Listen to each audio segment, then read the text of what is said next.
अस्सलाम वालेकुम नाज़रीन, मैं ज़ाकिर मलिक भलीसी हूँ। पिछले दिनों काका जी के बारे में बहुत सारे सवालात जो है वो लोगों की तरफ से आए कि काका जी हैं कौन। मैंने भी कोशिश की कि काका जी की शक्ल और सूरत जो है वो आप तक पहुँचाने की कोशिश करूँ, और उनका एक वीडियो भी मैंने शूट किया, लेकिन मैं आप तक वो वीडियो नहीं पहुँचा पाया क्योंकि काका जी जो हैं वो उन्होंने मुझे इसकी इजाज़त नहीं दी। लेकिन काका जी से मैं आपकी मुलाकात इंशाल्लाह किसी न किसी दिन ज़रूर कराऊंगा।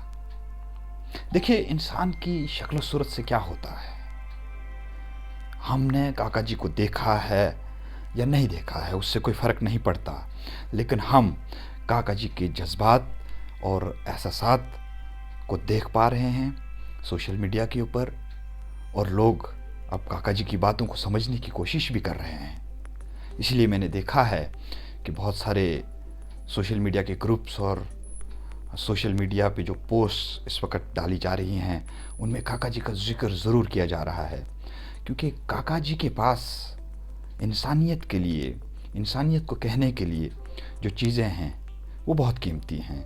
और शक्ल और सूरत से ज़्यादा अहम ये है कि इंसान के पास दूसरे इंसान के लिए कहने को या उनको समझाने के लिए क्या कुछ मौजूद है, वो बहुत ज़रूरी है।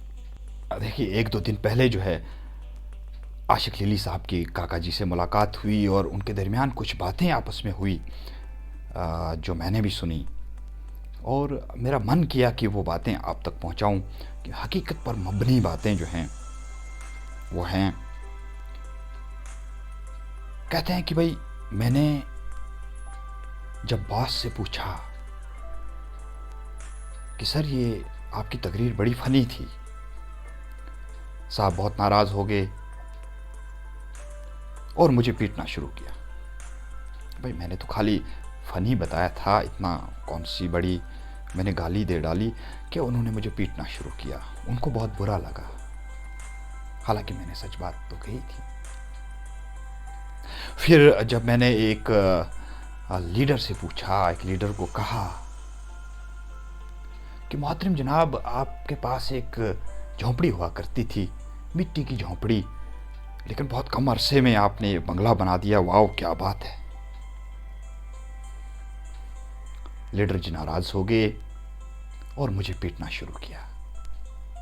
अब मैंने तो खाली उनकी जो तरक्की है उसकी बात की थी, लेकिन उन्हें बुरा लग गया। मैंने दोस्त की बीवी के बारे में ये कमेंट किया कि भैया, बीबी तो बड़ी गॉर्जियस हैं आपकी, पटाखा है। उनको बहुत बुरा लग गया और मुझे पीटना शुरू किया। एक खातून मिली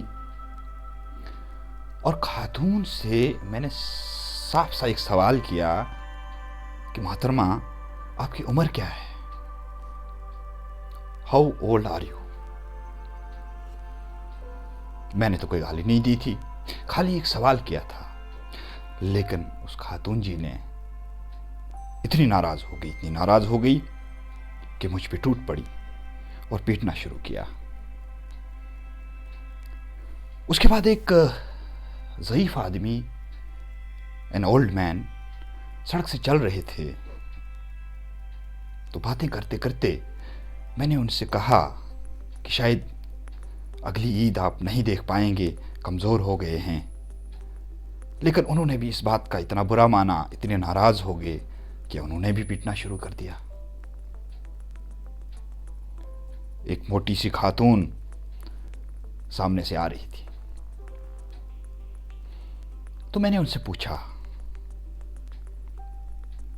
कि थोड़ा सा कम खाया करें, वरना फट जाने का भी खतरा है। अब ये तो आम सी बात कही थी, एक तो उनको तजवीज़ पेश की कि थोड़ा सा कम खाएं, लेकिन उन्हें बुरा लग गया, नाराज़ हो गई और मुझे पीटना शुरू किया।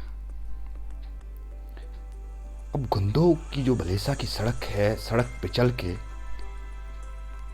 जब उस पे बिछाए गए जो तारकोल है उसकी हालत देखी और इंजीनियर साहब से सवाल किया कि इंजीनियर साहब, ये जो गुंदों का रोड है इस पे किस क्वालिटी का तारकोल जो है आपने यूज़ किया है।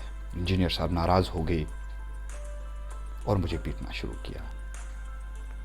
और जब दूसरे एक इंजीनियर साहब से ये सवाल किया कि देखिए, कनाडा के अंदर गाड़ियों को रोकने के लिए स्टिकर्स बनाए जाते हैं जो सड़कों पर लगाए जाते हैं, उनमें खड्डे दिखाए जाते हैं ताकि गाड़ियाँ रुकें, आहिस्ता हो जाएं।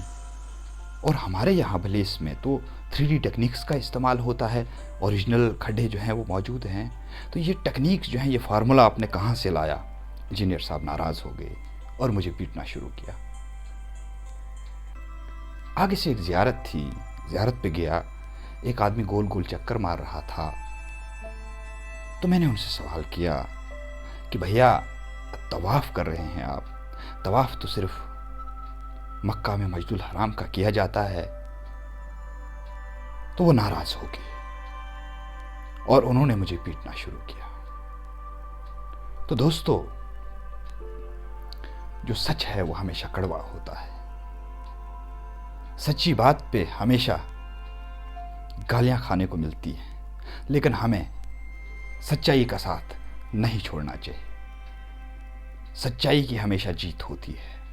हालांकि सच्चाई में बहुत सारी कठिनाइयाँ आती हैं, बहुत सारी मुश्किलात दरपेश आती हैं, लेकिन at the end of the day जो सच्चाई है उसी की जीत हो जाती है। आप सभी के लिए ये मैसेज कि हमें सच्चाई के रास्ते पर आगे बढ़ना चाहिए। इसी के साथ अपनी बात खत्म करता हूँ। आदाब।